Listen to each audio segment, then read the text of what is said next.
Bienvenue sur Africa 24 dans cette nouvelle édition du QG News. Voici les titres de l'actualité.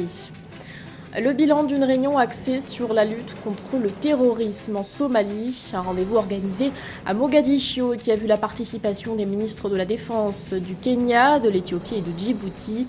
Objectif, élaborer une stratégie pour lutter contre le groupe terroriste Al-Shabaab.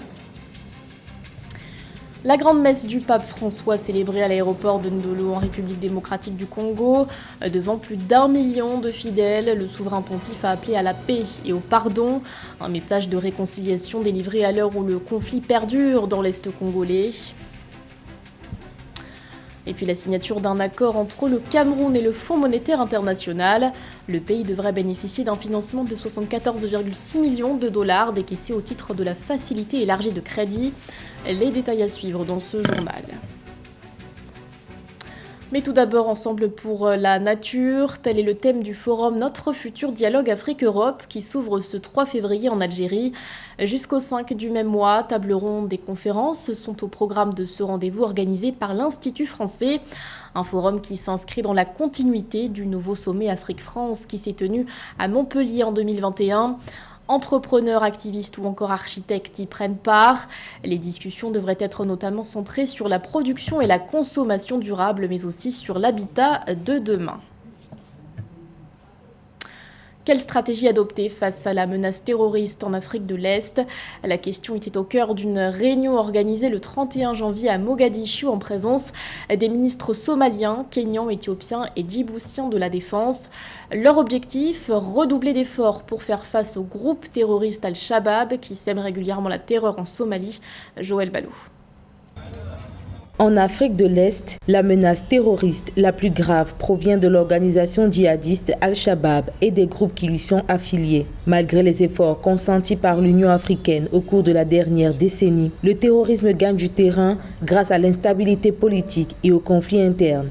Au cours du sommet des États de première ligne en Somalie, qui s'est tenu le 1er février 2023, le président kenyan William Ruto a déclaré que la progression du terrorisme appelle à une stratégie globale et commune. La proposition du président William Ruto de lutter globalement contre le terrorisme arrive à bon point dans ce sens que pour pacifier ces pays, il faudrait combiner les moyens militaires de la Somalie, des pays voisins, dont notamment le Kenya qui constitue involontairement la base arrière des terroristes, de l'Union africaine et pourquoi pas de l'ONU. Mais il faudrait aussi des moyens économiques. À l'instar du Kenya, l'Éthiopie et Djibouti soutiennent les efforts de la Somalie dans la lutte antiterroriste et la levée de l'embargo sur les armes de l'ONU. La Somalie, qui mène une guerre ardue contre le terrorisme, espère, grâce à la levée de l'embargo de l'ONU sur les armes, renforcer la riposte et les capacités opérationnelles de son armée. Le président William Ruto qui parle est le président du pays qui constitue involontairement la base arrière des terroristes et une action combinée déjà entre la Somalie et le Kenya peut aider à résoudre ce problème.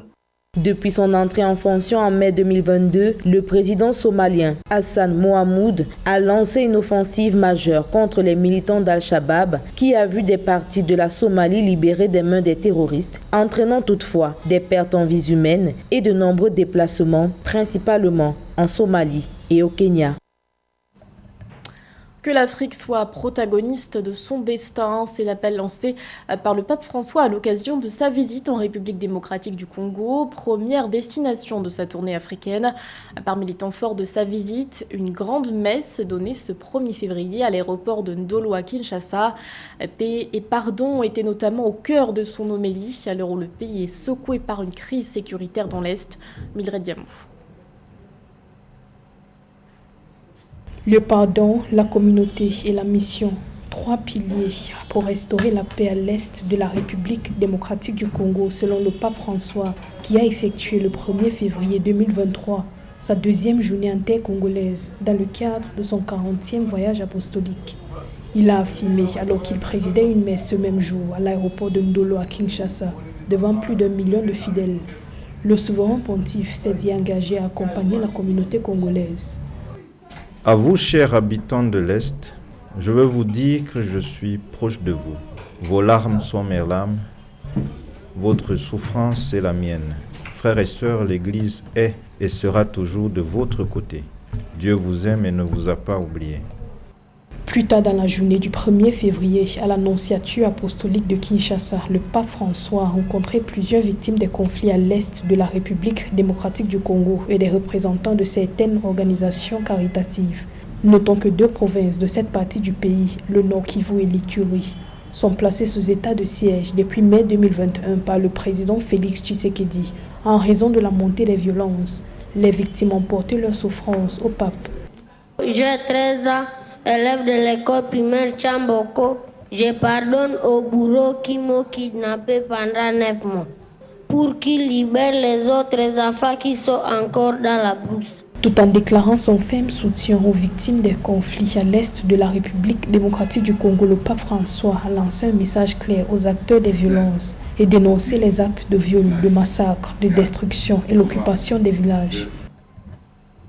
Dans l'actualité également, l'arrestation au Cameroun de plusieurs personnes suspectées d'être impliquées dans l'assassinat du journaliste Martinez Zogo. Une information divulguée ce 2 février par le ministre d'État et secrétaire général à la présidence de la République, Ferdinand Ngongo. La même source précise que ces arrestations résultent des investigations menées par une commission mixte d'enquête gendarmerie-police. Il ajoute par ailleurs que les auditions sont en cours et que, je cite, « les procédures judiciaires qui suivront permettront de circonscrire le degré d'implication des uns et des autres et d'établir l'identité de toutes les personnes impliquées. » Pour rappel, Martinez Zogo a été enlevé le 17 janvier dernier dans la banlieue de Yaoundé. Celui qui était le directeur général de la radio privée Amplitude FM dénonçait régulièrement à l'antenne des affaires de corruption qui mettaient en cause des personnalités connues. 74,6 millions de dollars, c'est le financement que le Fonds monétaire international devrait octroyer au Cameroun. Une enveloppe qui résulte d'un accord conclu à l'issue d'une mission d'une délégation du FMI effectuée dans le pays durant le mois de janvier. Dans un communiqué, l'institution estime que le Cameroun a fait preuve d'une certaine résilience face au choc du coronavirus, affirmant par ailleurs que la croissance devrait atteindre 4,3% en 2023. Nathalie Mou. Le Cameroun et le Fonds monétaire international FMI sont parvenus à un accord au titre de la facilité élargie de crédit FEC et du mécanisme élargi de crédit, a informé un communiqué de l'institution de Bretton Woods du 30 janvier 2023. Le Cameroun aura accès à un financement de 55,2 millions de droits de tirage spéciaux équivalent à environ 74,6 millions de dollars dès mars 2023. Le Cameroun a démontré de la résilience face au choc de la pandémie du Covid-19. Après une augmentation de 3,6% en 2021, la croissance du PIB réel devrait s'établir à 3,4% en 2022. L'inflation globale devrait atteindre 6% en fin 2022, essentiellement tirée par une hausse des prix des produits alimentaires consécutive à l'accroissement des coûts d'importation et des pressions sur l'offre intérieure. Les autorités ont exprimé leur engagement constant à maintenir la stabilité macroéconomique et à réduire davantage le déficit budgétaire primaire hors pétrole à 2,2% du PIB afin de contenir la dette publique à 43% du PIB en 2023. L'accord entre le FMI et le Cameroun porte sur les politiques économiques. Pour conclure, la 3e revue du programme appuyé par la FEC dans un contexte où le pays affiche des perspectives positives pour l'année 2023. À ces problèmes structurels, il y a aussi les problèmes de bonne gouvernance. Donc oui, à l'aide financière, du FMI, mais cette aide financière devrait être utilisée, de façon efficace en se concentrant sur les infrastructures telles que l'énergie et les routes afin d'augmenter notre productivité de notre économie. Ce 1er février 2023, la première répercussion de l'accord entre l'État camerounais et le Fonds monétaire international est visible. Dans les stations-service, les prix du carburant à la pompe sont en hausse de 15,8% pour le super et 31,11% pour le gasoil, passant respectivement de 630 francs CFA à 730 francs CFA et de 545 francs CFA à 720 francs CFA. Ce renchérissement est consécutif à la réduction de 50% de la subvention sur les produits pétroliers instruite par le chef de l'État Paul Biya sur proposition du FMI. Au Maroc, le gouvernement donne un coup d'accélérateur pour favoriser la création d'emplois.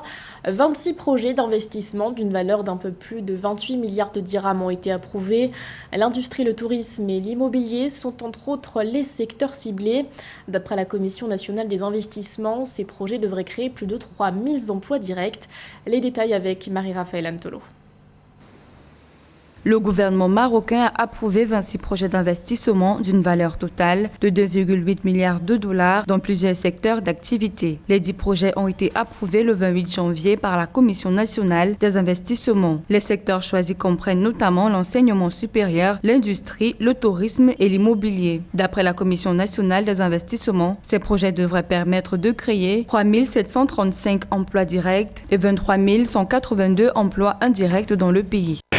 Donc au cours de cette dernière commission, nous avons passé 12 dossiers avec 12 conventions. Il y a eu également 14 dossiers d'avenants pour un montant total de 28 milliards de dirhams et 27 000 emplois directs et indirects. En termes d'opportunités d'emploi, le secteur de l'enseignement supérieur est le principal pourvoyeur avec un total de 1560 emplois directs projetés, suivi du secteur du commerce et de l'immobilier, puis du secteur du tourisme. Par ailleurs, les projets à capitaux nationaux représentent 86% des investissements projetés avec près de 27,5 milliards de dirhams. Donc c'était une commission de clôture de la précédente charte et à partir de maintenant, nous allons passer les nouveaux dossiers sous la nouvelle charte de l'investissement avec la loi 03-22 qui porte nouvelle charte de l'investissement. Ces chantiers structurants, selon le chef du gouvernement Aziz Akanouche, contribueront à promouvoir l'attractivité et la compétitivité du royaume et à renforcer le climat de confiance qui fait du Maroc une destination d'investissement attractive. Soulignant que depuis le début de l'actuelle législature, 84 projets de conventions et d'avenants ont déjà été approuvés pour un montant total de 67,6 milliards de dirhams ainsi que la création de 10,259 emplois directs et 33 418 emplois indirects. L'actualité sportive à présent avec un point sur le championnat d'Afrique des Nations de football. La finale prévue le 4 février prochain sera disputée par l'Algérie et le Sénégal. Le pays hôte est parvenu à décrocher son ticket en dominant largement le Niger sur un score de 5-0. Les Lions de la Teranga ont quant à eux obtenu leur qualification en s'imposant 1-0 face à Madagascar. On fait le point sur ces rencontres avec Joël Ballot. L'Algérie, pays hôte du CHAN 2023, est en finale. Les Fennecs Majestion ont remporté la demi-finale face au Niger par un score de 5-0. Les poulains de Majid Bouguera ont fait la différence en première période grâce à des réalisations d'Abdelawi, un doublé du meilleur buteur de la compétition Aymen Mayous, un but de Katakore contre son camp et un but en fin de partie de Sofiane Bayazid. La finale face au Lyon, je pense qu'elle va être très difficile malgré peut-être le message fort envoyé par l'Algérie face au Niger avec cette large victoire 5-0 et encore une fois un nouveau match sans encaisser le moindre but. L'Algérie se présente certes en tant que favori parce qu'elle organise, parce qu'il y a le soutien populaire et on a vu combien il était important hier à Oran, mais ça reste une finale et une finale comme on le sait, c'est d'abord un match qui se gagne. S'il y a des choses peut-être à faire, c'est de garder la même motivation. Lors de la deuxième demi-finale de la compétition, les Lions A' de la Teranga, pour la première fois de leur histoire, ont obtenu une qualification à la finale du CHAN grâce à un but de Pape Amadou Diallo face au Madagascar. Ça me faisait mal de voir que notre football local était sous-estimé. Aujourd'hui, voilà, les gamins ils sont venus dans ce championnat vraiment très relevé et montrer que notre football est loin de ce que les gens pensent. Et voilà, aujourd'hui, on est en finale, on est content, on est heureux. Donc, on aimerait bien partir avec la coupe. Entamée le 13 janvier, la 7e édition du championnat d'Afrique des Nations affiche une finale inédite le 4 février. L'Algérie, pays hôte, sera face au Sénégal qui signe son grand retour après 12 ans d'absence. Madagascar, arrivé en demi-finale pour sa première participation, essaiera de rentrer avec la médaille de bronze face au Niger le 3 février. Ce journal a été réalisé par l'ensemble de la rédaction. Merci de votre fidélité. L'actualité continue sur Africa 24.